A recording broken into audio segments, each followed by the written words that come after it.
Rabbi, we lost you.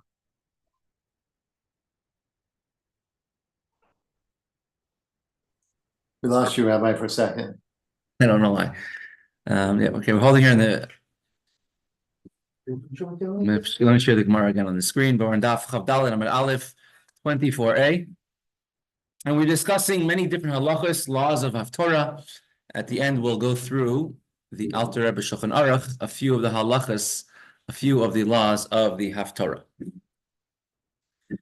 At this point, we are learning about how come today we have a Sefer Haftorahs. Every Chumash, in the back of the Chumash is printed the Haftorah. The back of the Parsha of the week, you have the Haftorah printed.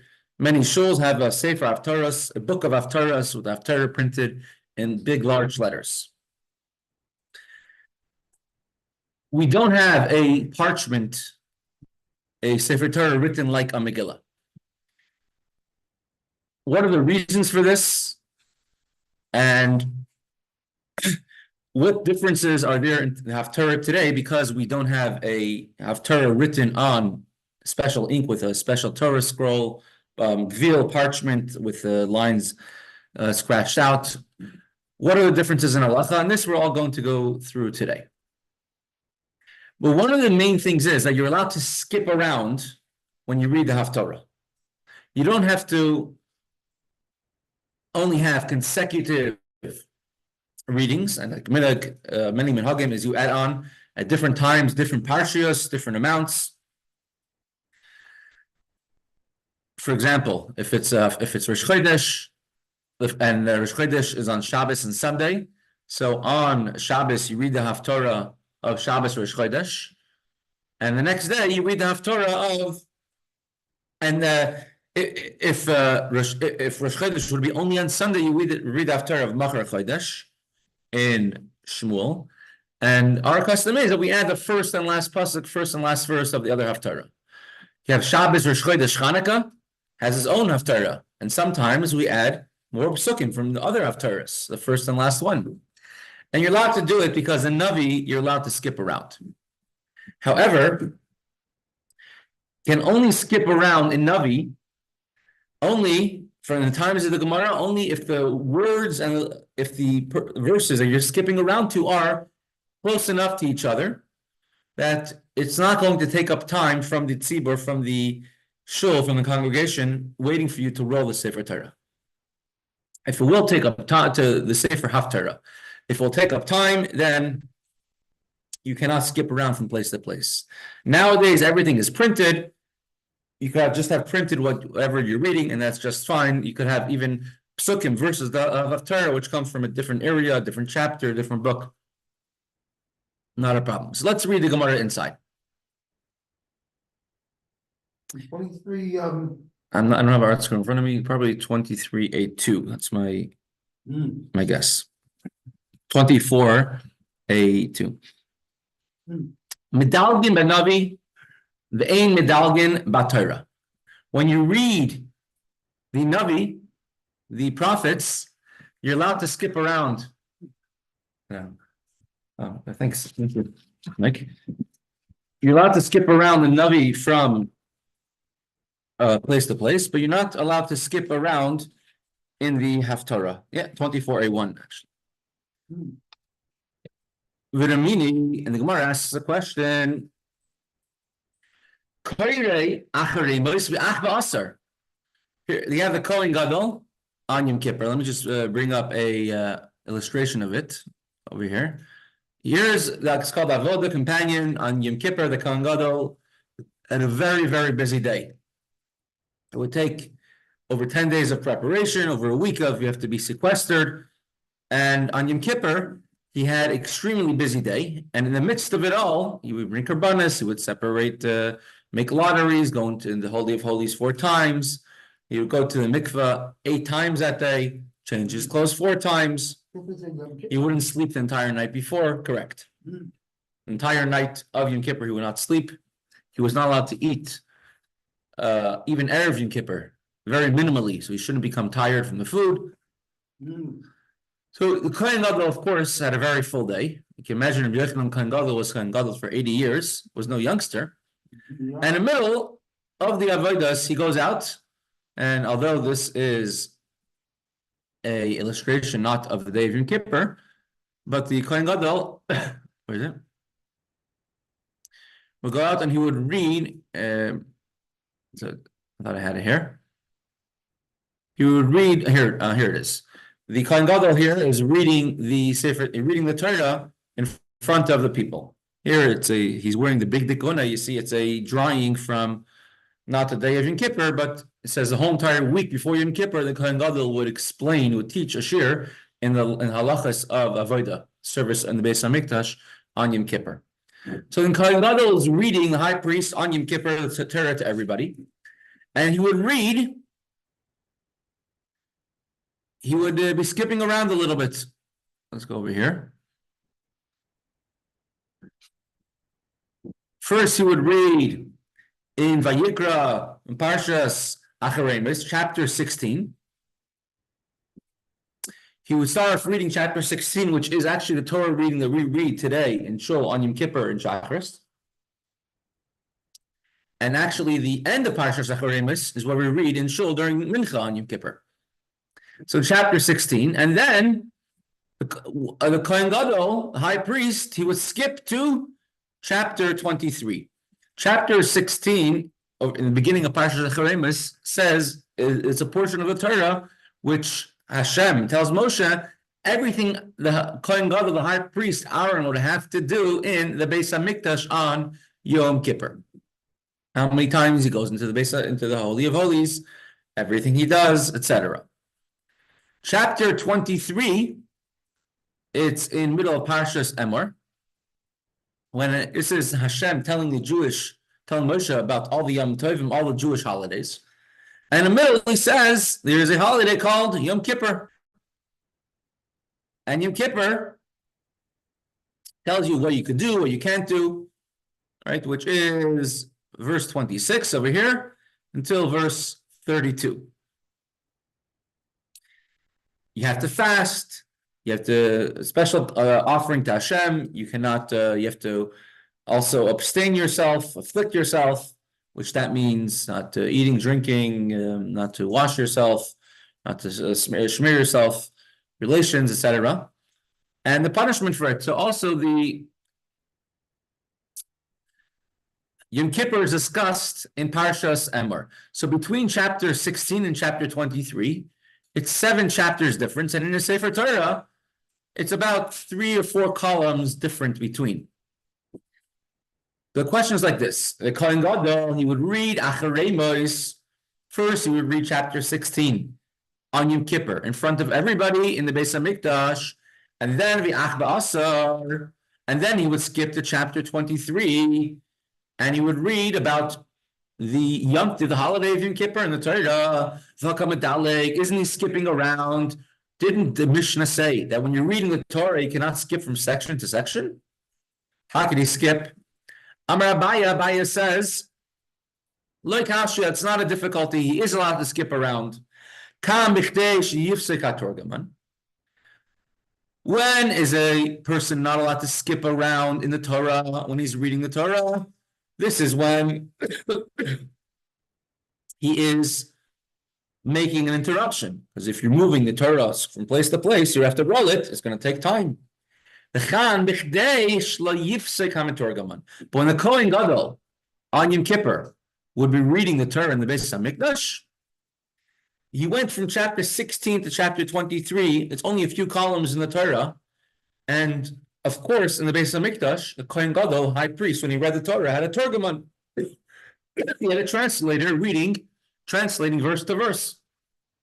So when the Kohen Gadol concludes the reading in chapter probably 17, or the end of chapter 16, when the Kohen Gadol concludes the Torah reading, 16, so then he has to skip ahead about 6 chapters, 6 prakim, which means about 3-4 columns in the Sefer Torah. So while the translator is translating every pasuk, verse by verse, in the Beis Hamikdash, so the Kohen Gadol is able to scroll the Torah over to the next part, roll the Torah over the scroll over to the next part, and therefore it wouldn't be an interruption.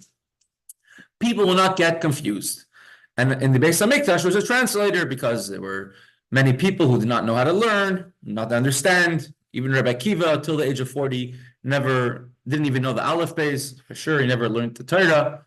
And it was a common thing back then, unfortunately, that, there's a famous Yiddish writer. His name was Bialik, Nachman Bialik. A lot of schools written named after him, a lot of writings he wrote in Yiddish. Actually, interesting, many of his writings he has a Jewish heart inside of many of them. Certain Baalei Tshuva said they started off their journey, their excitement about Yiddishkeit started from some of Bialik's writings. He wasn't anti-religious, he just wasn't from the. And so he was, I think in his early years, he was anti-religious, he changed later on. So Nachman Bialik wrote that I wanted to make a generation of apikarsim, people which are deniers. And instead I made a generation of amaratzim, a generation of people who just don't know anything. Instead of a generation of those who know and have their own opinions about it. So many Jews in the times of the Beis HaMikdash were not learned at all. There's a big divide. And so there would be a translator in the Beis HaMikdash to translate the words of the Torah from the Lashon Kodesh, from the Hebrew, in a way that everyone could understand into the language that they spoke. And so the Kohen Gadol had enough time to move a few chapters, a few columns. Ask the Gemara, didn't our Mishnah teach medalgin manavi, the aim medalgin b'Torah, that when you are reading a haftorah of Navi, you are allowed to skip around from section to section, but you're not allowed to skip around from section to section when you're reading the Torah itself, the 5 books of Moses. So during the Torah, you cannot skip around. During Navi, you could skip around during the haftorah.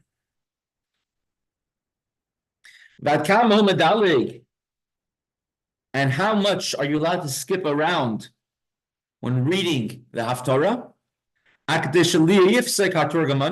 Until the point where the translator would have to pause. Which seems to say a blanket statement that you're not allowed to at all when you're reading the Torah skip from place to place. So once again, we're saying the Kohen Gadol skipped around from chapter 16 to chapter 23 on Yom Kippur in the Beis HaMikdash because he had time. It was close enough to each other that he was able to go to the next portion, chapter 23, while the translator is translating the verse he read, but the Mishnah seems like he cannot pause at all.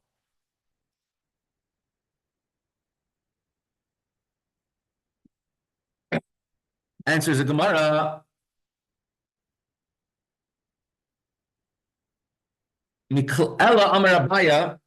Abaya says like this. It gives you a different approach. Lo kasha. Let me tell you why it's not a contradiction. Really, in the Torah, you're not allowed to skip around from place to place. And in the Navi and the prophets, you are allowed to skip around from place to place. So if so, when the Kohen Gadol, the high priest, is reading the Torah on Yom Kippur, why did he skip around from chapter 16 to chapter 23? Kan be'inyan echad. On Yom Kippur, when the Kohen Gadol skipped, he went from chapter 16 to chapter 23. Chapter 16 is about Yom Kippur in the Beis HaMikdash. Chapter 23 is Yom Kippur in the Jewish nation, in the Jewish home, and Jewish people. So it's both the same subject, the same topic. When 2 sections are read from the same topic, people will not get confused. Because the understanding, we're still speaking about the same topic. So therefore, in Mesechta Yuma, where it says the Kohen Gadol skips a few chapters during the Torah reading, it's because he's skipping what's not connected to Yom Kippur. He's just reading the Yom Kippur readings. People are not going to be generalizing saying, oh, you're allowed to skip around because it's the same. Correct, right. In this case, it's the same. Right, people people are not going to say you're allowed to skip around when you read the Torah, because over here, people understand that it's, even if they see the Kohen Gadol moving the Sefer Torah to the next part, but it's in the same topic for the same reason on a fast day, which is actually in today's Chumash, and tomorrow's Chumash, if you're learning Chumash and Rashi. So in the fast that we do skip around, first Aliyah is part of the Aliyah Sheni of this week's parsha, and then we skip to Revi and Chamishi, and we do skip around because it's between Aliyahs.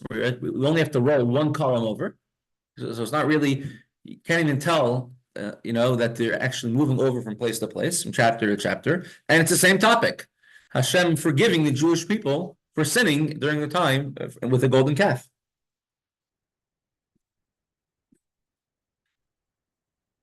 So if it's one topic, you are allowed to skip around from place to place when reading the Torah. The Gemara says that sounds good and fine. However, do you have a proof from a brisa, or is this your own understanding? If it's his own understanding, then there could be someone else could disagree, right? So Rava could agree with Abaya, let's say, right? So Abaya says you're allowed to skip around with two topics. If it's the same topic, you could skip around in the Torah if it's the same, if it's close enough and it's the same topic. Is there a proof from a Tana, from the times of the Tanaim? You have a Mishnah or Brisa to support you? And he says, yes, I have a Mishnah or Brisa to support me. Vatanya, because we learned in a Brisa, is similar teaching. Medalgin be'inyin echad, when medalgin ba'Torah be'inyin echad. When reading the Torah, one may skip around as long as it is the same topic. Uvanavi, and when reading the prophets, a haftorah, bishnei inyanin. You're allowed to skip around, even if it's not the same topic, not the same subject, two different subjects, which is halacha today. We do that many times. We'll add on a part of a first and last verse of a different haftorah, even if it's in a different place and a different topic entirely. However, and in both situations, whether it's you're reading the Torah or rereading the haftorah, when you do skip around, when you're allowed to, it has to be close enough. And when you're rolling your Torah scroll, you're rolling the Navi scroll, that it's not going to, it's not more time than the reader will pause, in order that the translator would have to pause, in order that there shouldn't be tichat de sibura, shouldn't be a burden on the congregation, on the public. Tanya idach, we learned another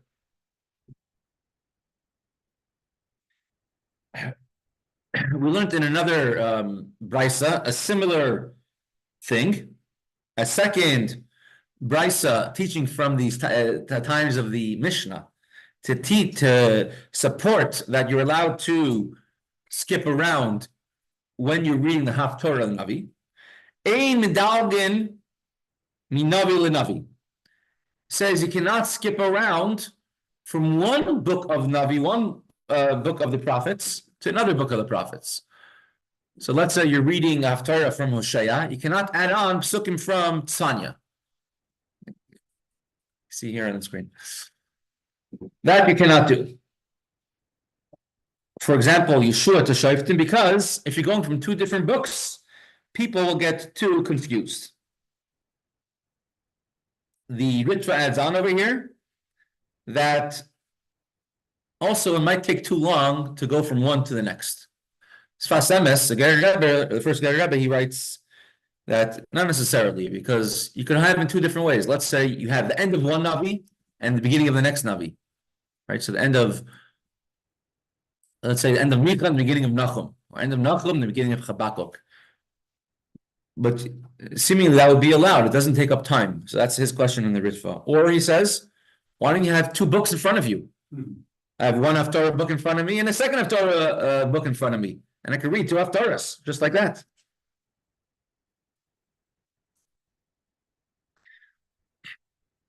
So the real reason that you can't go from Navi to Navi is the reason Rashi gives is because there'd be too much confusion. People will, not understand what's happening. You're reading this Zechariah, now you're reading Habakkuk. Like, what exactly is happening?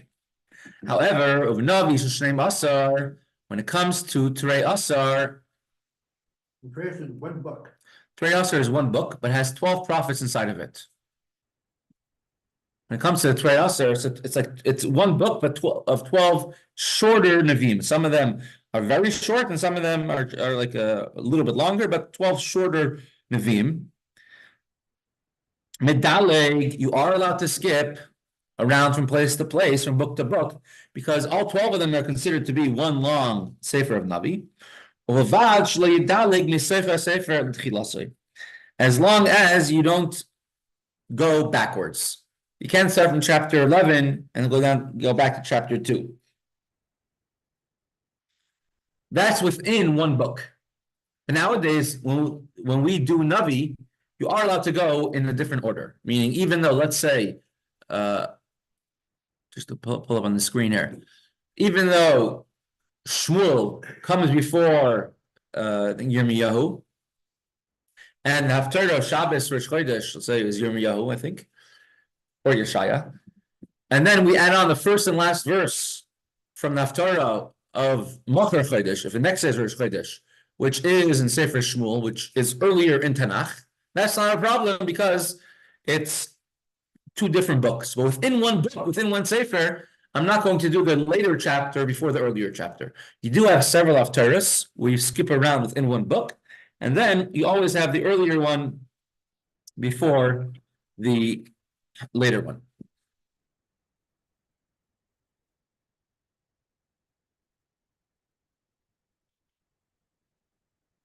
Halakha, are you allowed to skip around in Navi today? So it all boils down to this thing: how we read our haftorah today. We have what's called a Sefer Haftorahs. We have one in the next room. Where you have a chumash over there in the back of every chumash. You have the haftorah. Now there is a prohibition to have any book of chumash or navi written as its own. It has to be written as part of a nach. Can't have just a chumash bereshis or just a parshas bereshis. Has to be an entire sefer, an entire book altogether. The reason, there's two reasons given, and we're going to look at the Gemara and get in here on the screen. But the two reasons given is, one is because Hashem, we say, David HaMelech says that chapter 40. I have come with a scroll of the book that is written for me. Meaning that each portion of the Torah is its own book. You can have maybe a whole Bereshis or whole Shemais, but you can't have an entire. You can't have a Parshas Bereshis or Parshas Noach, Parshas Lech Lecha. You can't have an entire one.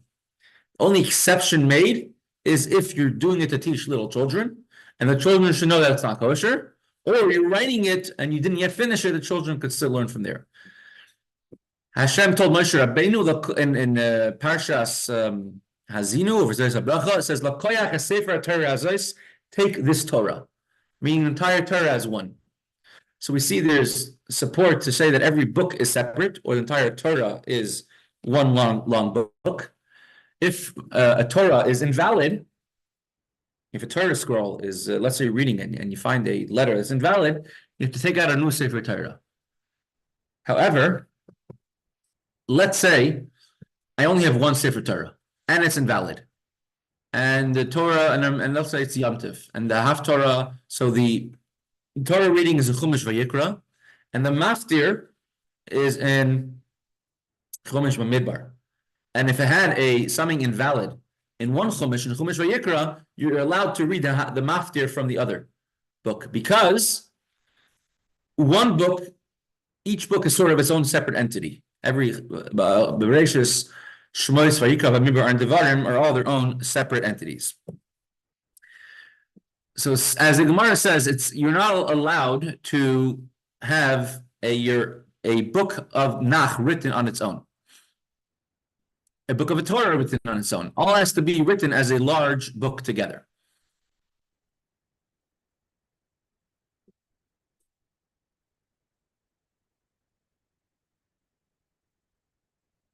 I don't need this anymore.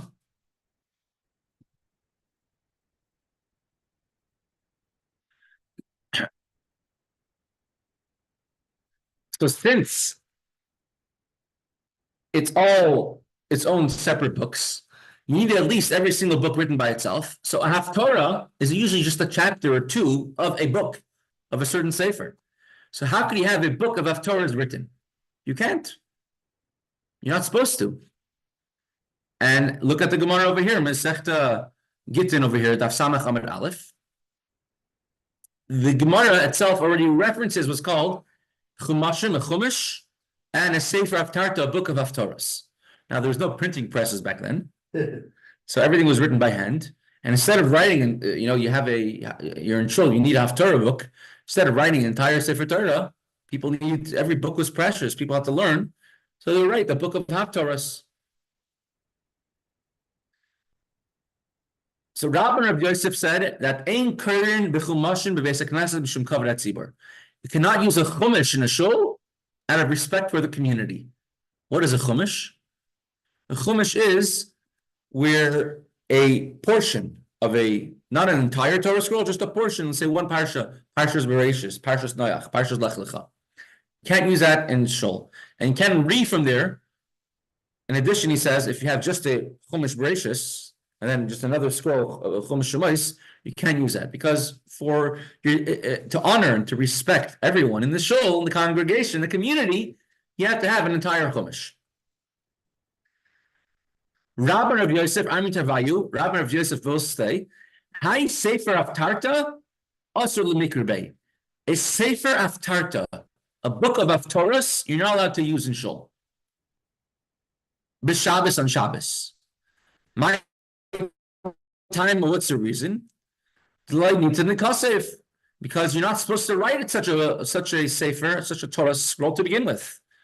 You're not supposed to write a scroll of just a chapter. You have to write an entire Navi. So therefore, Rabbi and Rabbi Yosef say you can't use a sefer haftorahs. But what that means is that it was very common then, even in the times of the Amirayim, in the times of the Gemara, in times of the Mishnah. It was common to have a Sefer Haftarahs, and Rabbi Rav Yosef says you're not allowed to use it. Then there's discussion. Some say that such a scroll is even muktzah, because since you're not allowed to use it, it's muktzah on Shabbos. And there's a big discussion over there. Well, are you allowed to use books on Shabbos? Are you allowed to use farm on Shabbos? It's all. The essential answer is to all these questions, and the Gemara says this answer about 3 or 4 times over there. Called Eislasis Lashem Efere Toresecha. That we're unable otherwise. I mean, we can't otherwise. It's impossible for us to do anything different than that. Like, for example, everyone used to stand when learning. Now we're all sitting. Why? You're supposed to stand when you learn Torah because the world doesn't have as much strength as it used to. And there's many, many things. Learning on Shabbos from a sefer. People used to know everything by heart. Nowadays, aside from Dovi's relatives, very few people know everything by heart. Like they used to. You just don't make them like you used to.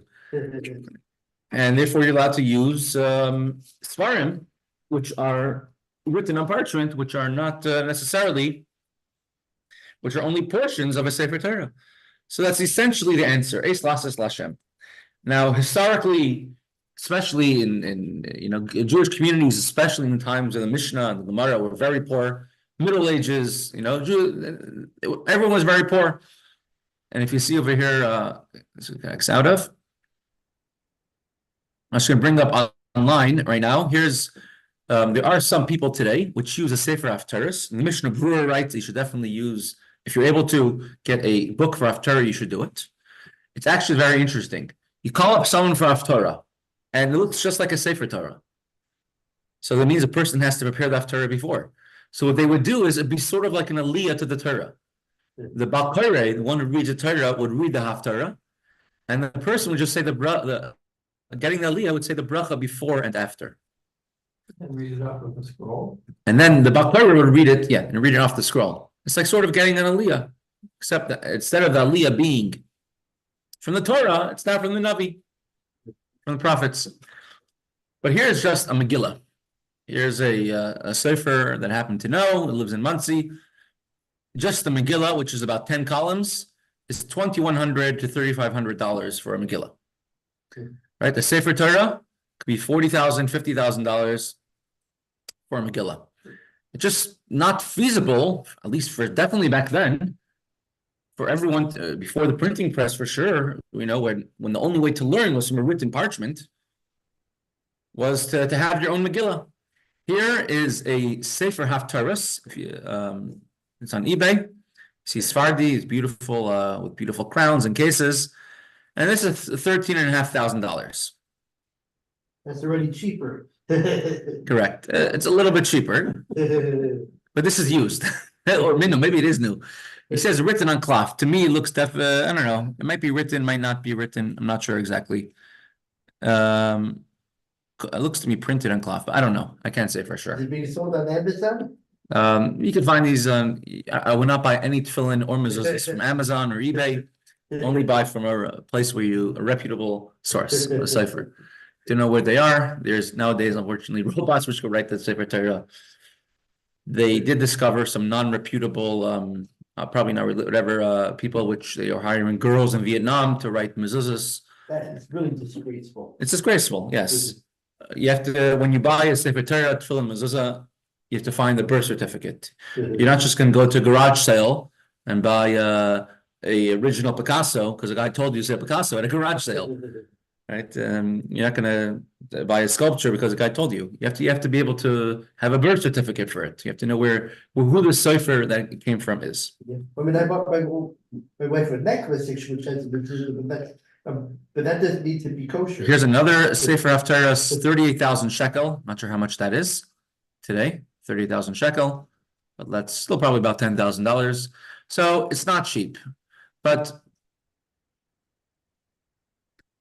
oopsies. But let me ask you, you have a crown of a Sefer Torah. A crown of a Sefer Torah costs a lot more than the book of Haftorahs, it looks like.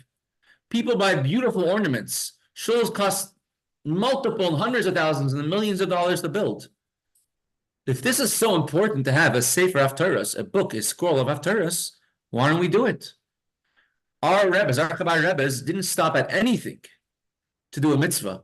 To beautify a mitzvah and do a mitzvah in the best way, nothing would stop them. They go to any lengths and they would be stringent on themselves to the extreme. No expense spirit, obviously.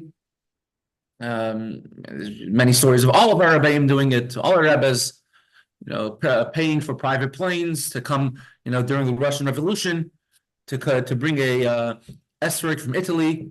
You could have got a different esrog, but he went an Italian esrog from Calabria, and to bring it to Rostov, and tremendous amount of money, and they managed to bring 3 esrogim. This is in the year 1919 or 1920. They managed to get 3 esrogim on Erev Sukkos. So our Chabad Rebbeim, when it came to expenses, they didn't stop at anything. Came to expense, health, right, during the Holocaust, during the war. The Rebbe this is the year 1940, right? This is 1994, and the Rebbe was in France then, and the Rebbe traveled to Italy to get the esrog, even though possibly he could have used a different esrog, right? The Rebbe traveled 6 hours on a dangerous mountain path to get an onion for the Seder plate by foot, right? And we could have used a different vegetable, used a potato, used something else. Yeah. So when it comes to a mitzvah,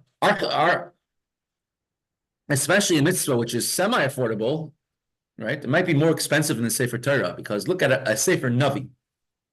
A Navi, the prophets, it's about twice as big as a Sefer Torah, right? So here, let's see. Sefer Navi, I haven't checked it up. But the Tanakh, there's 5 books in the Torah. Over here in the Navi, there's, I'm not sure, about 15 books, I think. Because counting Torah Asar is 1. But Psukim, verse-wise, lengthwise, is about twice as long as a Torah. Let's say a Torah costs you $50,000. So say it will cost you $100,000, right? So why not do it?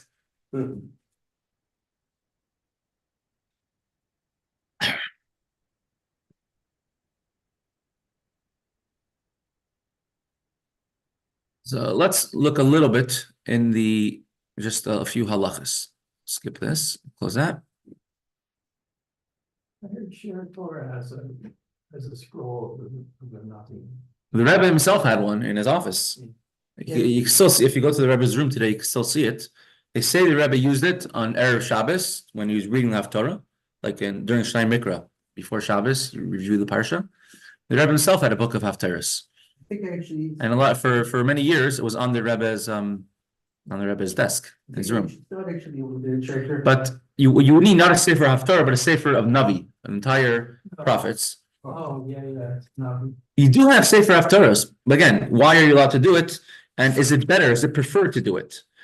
There are there are some circles today, particularly those who follow the Gra, which say you could do it, and that's what they do. And the one who gets the haftorah can't just be, they have to prepare in advance to get the haftorah, or a bakari reads it. There are some circles which actually do it. Rabbi Lager, the Kollel, he reads actually roots from a scroll, and also Kollel from a scroll, Shiur from a scroll.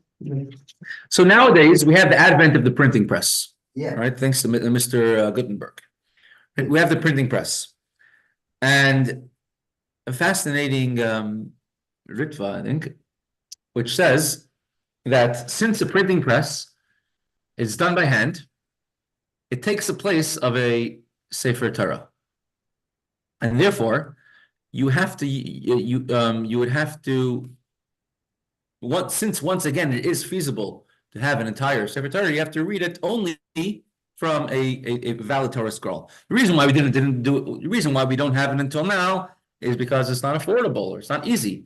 Now you have a printing press, it's easy.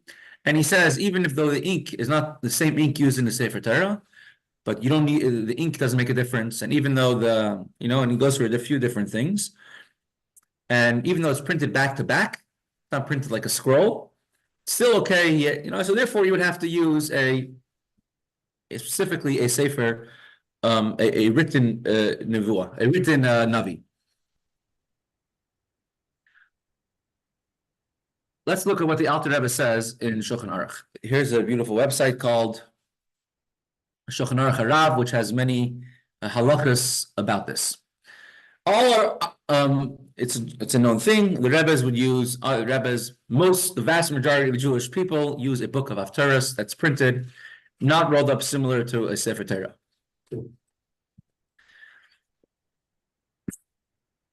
If the haftorah is missing words or letters, it's valid, it's fine, it's like a Megillah, as long as a majority is written properly.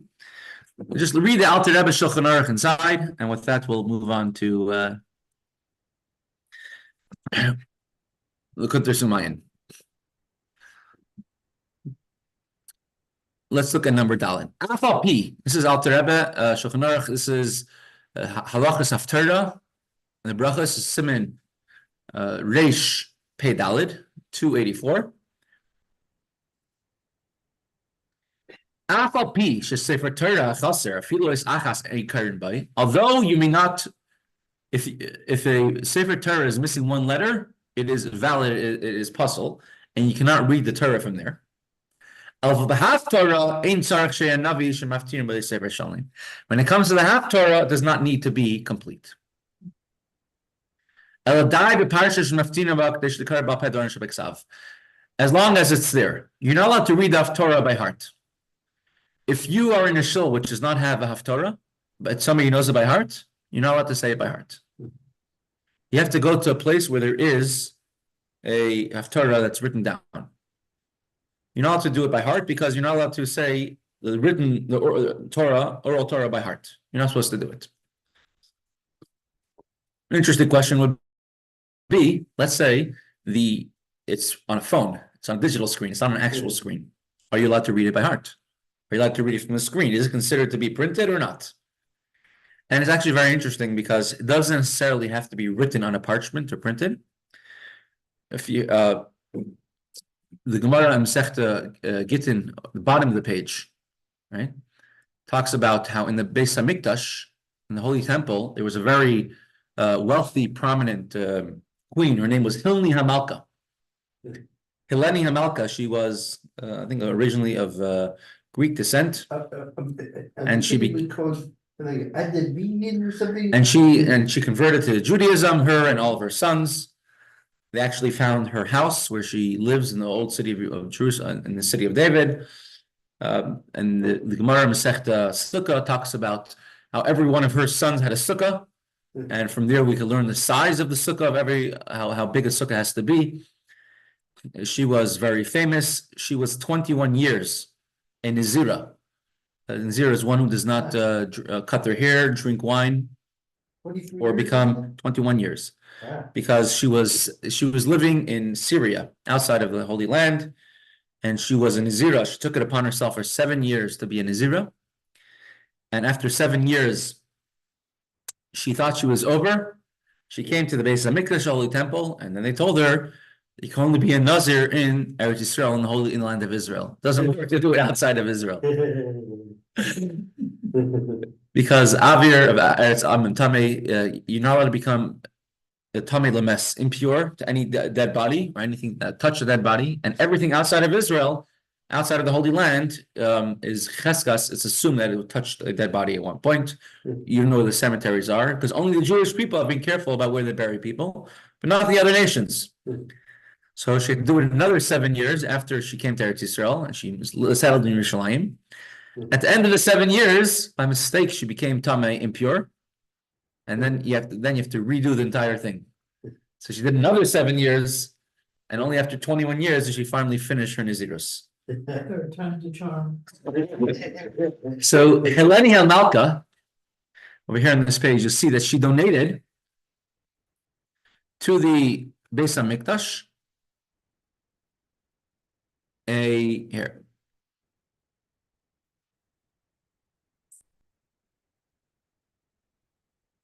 She donated to the Beis Hamikdash, maybe Queen Helene, I don't know. They fashioned a golden tablet as a gift for the Beis Hamikdash, and the Parsha Soita. A Soita is a woman who, etc. Went through this before. A woman who her husband suspects her of being unfaithful with a certain man, tells her not to be alone with that man. 2 witnesses who saw that she spent a significant amount of time alone with that person, and she goes for the test in the Beis Hamikdash. And the Kohen would write the scroll, or write on a parchment letters, the words of the parsha, the Torah portion of the Soita in the base, and he would write it on a parchment and erase it in water in the Beis Hamikdash, erasing Hashem's name. Hashem's name in the water gave it the special power, and then the woman had to drink it, and if she drank it, if she was innocent, nothing would happen to her, and she would get blessings. If she was guilty, she would die a very unnatural death. So the Kohen, when he would write down the parsha of the Sota, the words of the Sota, he would copy it from a golden tablet in the Beis Hamikdash. He wouldn't do it from memory. He wouldn't copy from a Sefer Torah. He would copy it from a golden tablet. So we see that not necessarily does it have to be your typical ink and typical paper or parchment or another surface. Even in a golden tablet where the words were engraved, it's also considered to be a writing. So maybe a phone will be the same thing. So if the only thing that person had was a phone, maybe they could do they could say the haftorah from there. But if, for example, you're in a shul and there's a Sefer Torah there, but there's no Sefer of haftorahs, you cannot do the haftorah from memory. What must be done is that 10 people from the shul leave and go to another shul and read the haftorah over there. But it cannot be said from memory. The Alter Rebbe and Shulchan Aruch will now go through all the reasons why we should have a haftorah written, the Nevi and the prophets written like in the Torah scroll, and then he negates the reasons one by one.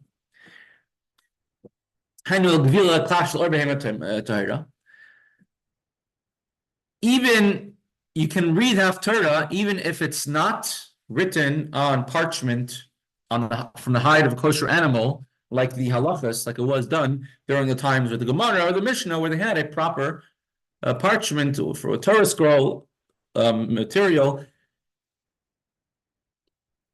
with haftorah is written. You're able to use it for the haftorah. Haftorah niskana klal shekruah b'sefer kasher.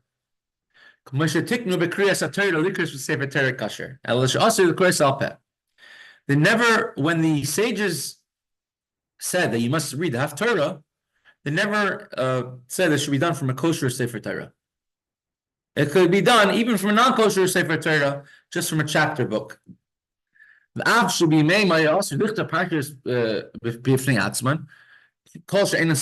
And although in the times of the Gemara, one was not allowed to write just one chapter of a book, you have to write an entire book of Tanakh. But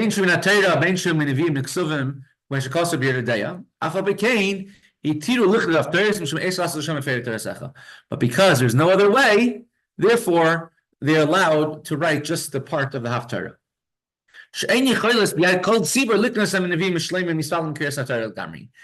Not every single person was able, not every congregation or every shul was able to purchase their own set or procure their own set of the entire Navi written on parchment. And then they're going to stop reading the haftorah. Can't do it by heart because it's part of the Tanakh. And they couldn't afford, every shul couldn't afford their own book of Navi. So therefore, they allowed everyone to have their own sefer just of the haftorah, which is more affordable.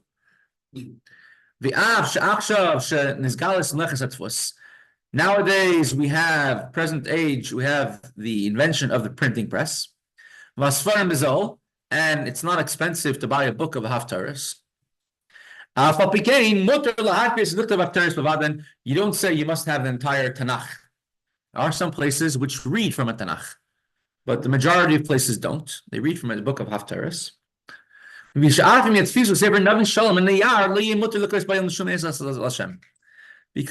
you're anyways only doing it as a heter.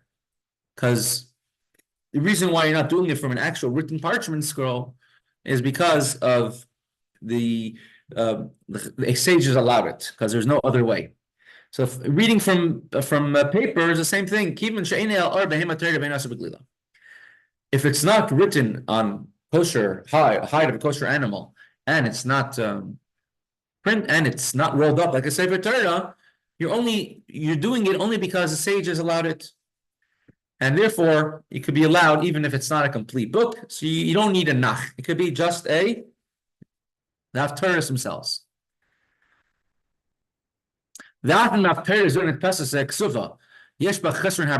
And if you're missing some words or letters, or if it's written wrong, because many times you have what's called a kri and a ksiv, the way it's written and the way it's pronounced. It's pronounced differently than it's written. So and many of the sefer haftarahs, they only bring the kri. The person reading it, they don't want to confuse them, and they bring merely only the kri, the way it is read out loud, without the ksiv, not the way it is written. So it's missing a word. And seemingly you're reading a word by heart. Then still could do it by heart. Because it's just one word, it's fine. You're allowed to quote a word, even a pasuk, even a verse by heart. But generally, more than that, more than a pasuk from Tanakh, you're not supposed to say by heart. And therefore, since everything is printed nowadays, right? Since everything is printed nowadays, you're able to also have haftarahs from different portions and different sections entirely, and there's no issues whatsoever. And so with that, we will pause for today. And